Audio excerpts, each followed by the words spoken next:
जय श्री राम।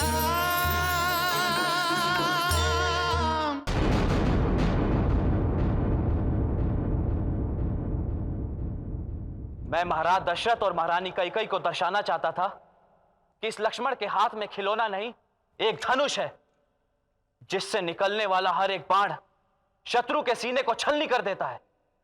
अर्थात तुम करना क्या चाहते थे लक्ष्मण? युद्ध। पिताजी से? नहीं, महाराज दशरथ और महारानी कैकेयी से।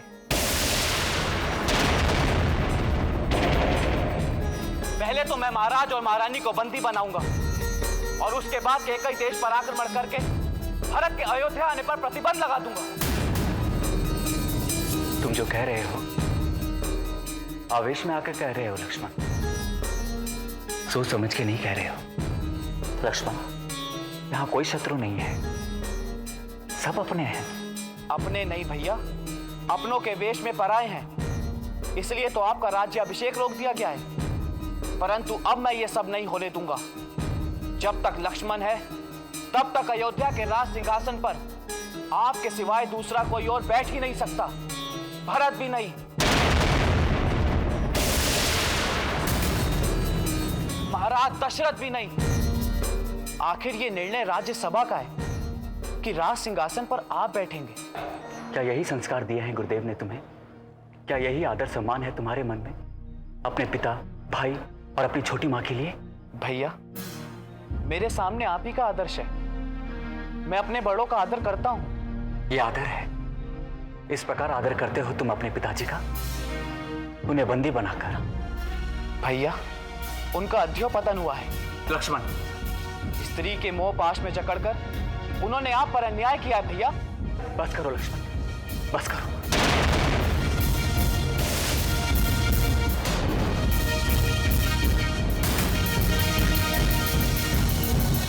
पहली बात तो यह है कि मुझ पर किसी ने अन्याय नहीं किया है, और दूसरी बात यह है कि पिताजी स्त्री के मोहपाश में नहीं जकड़े हुए हैं।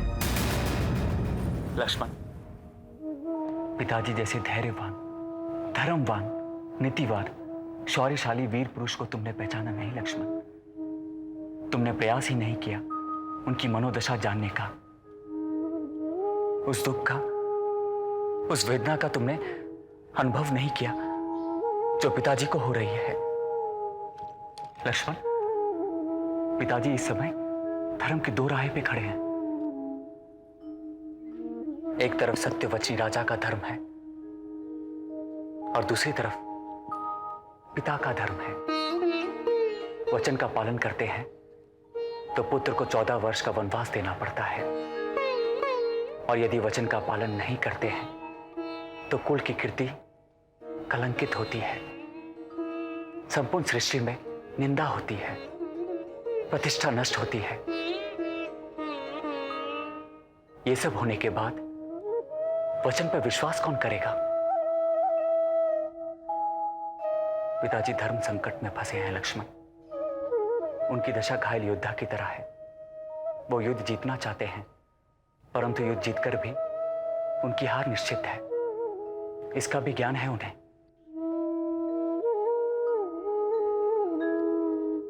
लक्ष्मण, पिताजी के निर्णय पर संदेह करने का अर्थ है उनका अपमान करना। और तुम तो उनसे युद्ध करने निकले थे, उन्हें बंदी बनाने निकले थे, जिन्होंने हमें जन्म दिया है। उनके प्रति तुम्हारे मन में ऐसी भावना?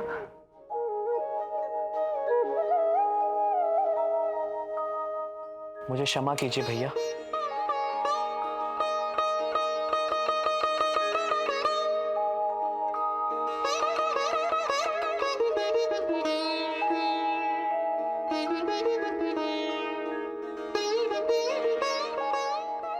तुम मेरे साथ वन में आओगे, परंतु माता सुमित्रा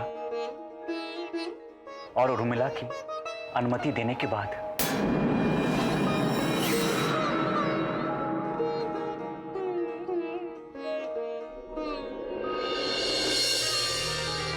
मां,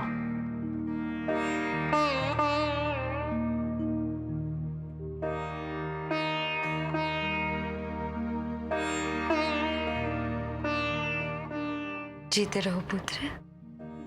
कैसे जीऊंगा माँ?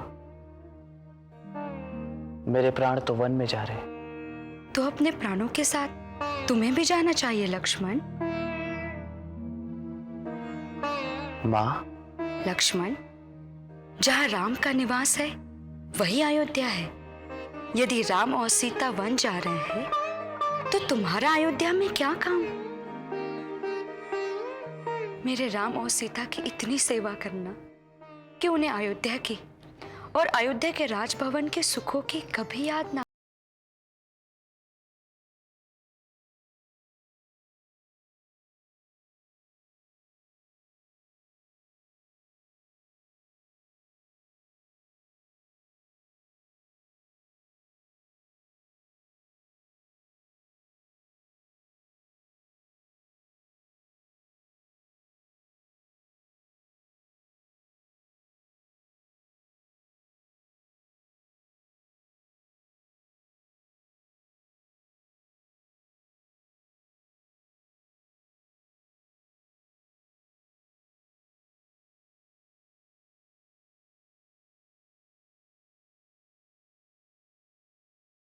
सीता लक्ष्मण जैसे नित नित कहा इस धरती पे आते हैं, नित नित कहा इस धरती पे आते हैं।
लक्ष्मण को भी राम के साथ भेज रही हूँ।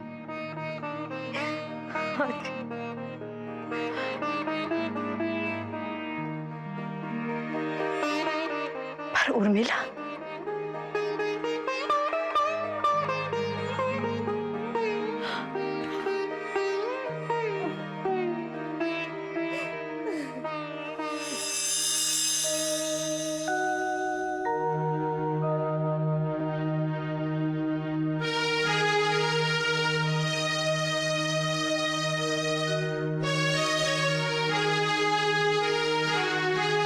प्रणाम महाराज। युवराज राम आपसे वन जाने की आज्ञा लेने आए।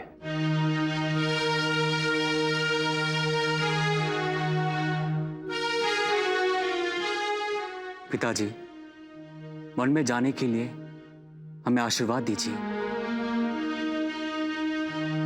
मेरे साथ लक्ष्मण और सीता को भी वन में जाने की आज्ञा दीजिए।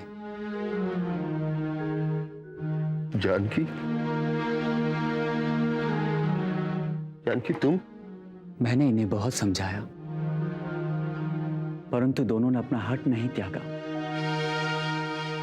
आप अपना शोक त्याग दीजिए और हमें वन में जाने की आज्ञा दीजिए। मैं 14 वर्ष तक वन में रह के आपके वचनों का पालन करके अपनी प्रतिज्ञा पूरी करूंगा और वापस आकर आपकी चरण वंदना करूंगा। नहीं राम, नहीं, तुम वन में नहीं जाओगे पुत्र। कैकेयी को दिए हुए वचनों से मैं बंधा हूं पुत्र, तुम नहीं। तुम वीर हो, इसलिए धर्म पूर्वक दिए हुए इस राज्य को अपने पिता का विरोध करके छीन क्यों नहीं लेते पुत्र, छीन क्यों नहीं लेते? पिताजी, मैं जानता था कि आप ऐसा ही कहेंगे। मैं आपकी महानता को जानता हूं। आप अपने यश, अपनी कीर्ति, सारे जीवन की तपस्या और सत्कर्मों को इसीलिए बलिदान कर देना चाहते हैं ताकि आपके पुत्र के साथ अन्याय ना हो।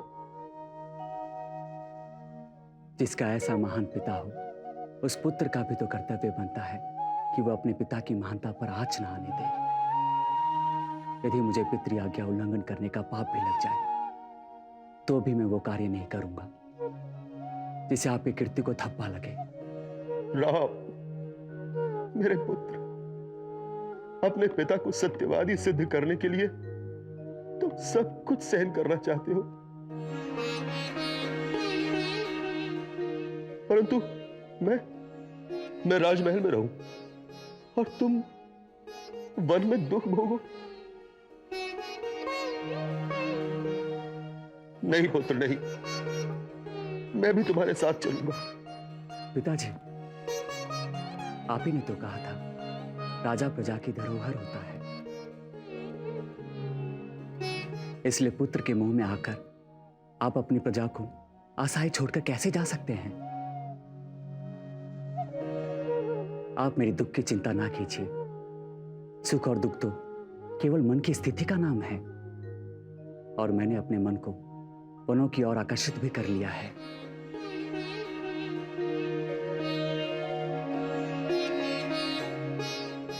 शास्त्रों में पिता को देवताओं का भी देवता माना है। मैं आपको अपना देवता मानकर अपने वन गमन को अपनी पूजा मानता हूं। मुझे वन गमन की आज्ञा दीजिए, जिससे मैं ये समझूं कि आपने मेरी पूजा स्वीकार कर ली है। हे ईश्वर, यह विधि की कैसी विडंबना है। कैसे धर्म संकट में फंस गए हैं इस दशरथ के प्राण। मैं जी भी नहीं सकता और मर भी नहीं सकता। ठीक, जैसी विधाता की इच्छा। सुमंत। जी महाराज। मेरी आज्ञा है कि चतुरांगणी सेना अंगरक्षक की भांति राम के साथ साथ वन में जाएगी। अयोध्या का राजकोष, अन्न भंडार इनके साथ साथ जाएगा, ताकि ये वन के पावन प्रवेश में ऋषियों मुनियों के साथ यज्ञ करेंगे। पर्याप्त दान दक्षिणा देकर सुखपूर्वक रहेंगे।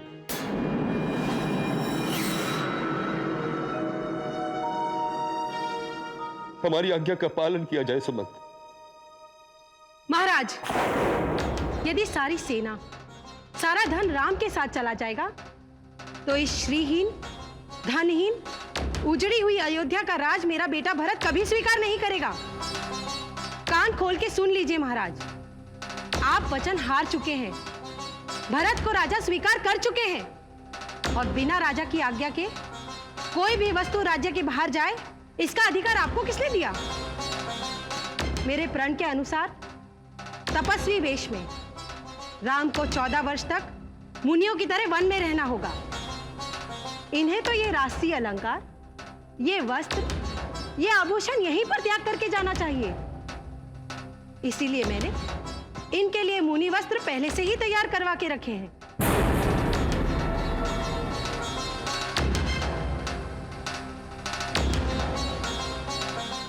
मंथरा,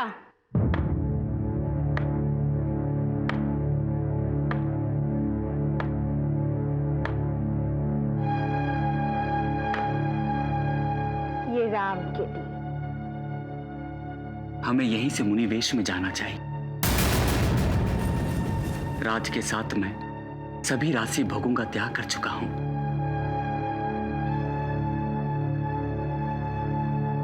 लाइए मां, आप अपने आशीर्वाद के साथ हमें ये मुनि वस्त्र प्रदान कीजिए। राम के लिए।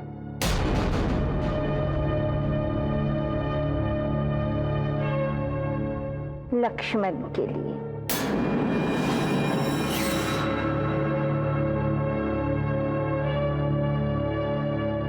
सीता के लिए। ठहरो देवी कैकेयी।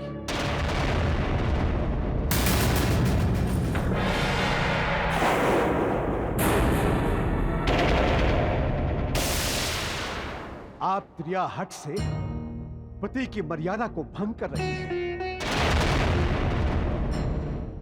आप ये भूल कैसे गई कि सीता आपकी पुत्र वधू है, रघुवंश की शोभा है।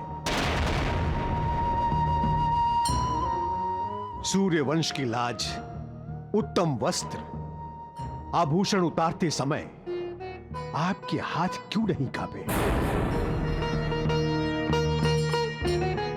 ये स्मरण रहे देवी कैकेयी कि आपने केवल और केवल राम के लिए 14 वर्ष के वनवास का वर मांगा है,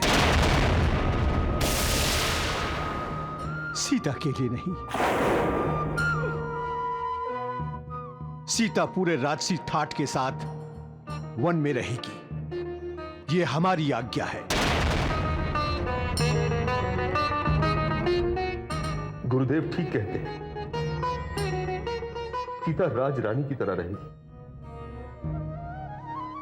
मैंने महाराज जनक को वचन दिया था कि सीता अयोध्या के राजभवन में ठीक वैसे ही रहेगी जैसे दशरथ की पुत्री को रहना चाहिए। सीता, तुम वन में भी एक महारानी की तरह रहोगी पुत्री, एक महारानी की तरह रहोगी। क्षमा पितृदेव, क्षमा गुरुदेव। आप गुरुजनों से मेरा केवल इतना ही निवेदन है, जिसका पति तपस्वी वेश में रहेगा, उसकी पत्नी राजसी ठाट से रहे, क्या उसको शोभा देगा? क्या ये स्त्री धर्म के अनुकूल है? क्या इससे मेरे पिता की शोभा बढ़ेगी या मेरे ससुराल का कीर्ति यश बढ़ेगा? माताजी, आप मुझे भी वस्त्र प्रदान कीजिए और सिखाइए इसे कैसे पहना जाता है। बहू रानी, मैं तुम्हें सिखाती हूँ कैसे पहना जाता है ये वस्त्र। तुम्हें बहुत पसंद है ना? आओ आओ मेरे साथ, मैं सिखाती हूँ तुम्हें, मैं पहनाती हूँ।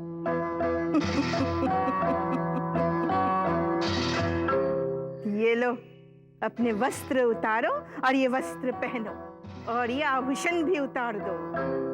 नहीं सीते, तुम भले ही ये मुनि वस्त्र धारण कर लो, लेकिन ये आभूषण नहीं उतारोगी। एक सुहागन स्त्री के लिए आभूषण रहित होना अपशकुन की बात होती है। जो आज्ञा गुरु माँ। राम के बिना अयोध्या सूनी हो जाएगी, शमशान हो जाएगी। फिर ये उजड़ी हुई अयोध्या का राज दे देना अपने भरत को। हम ये अन्याय नहीं होने देंगे।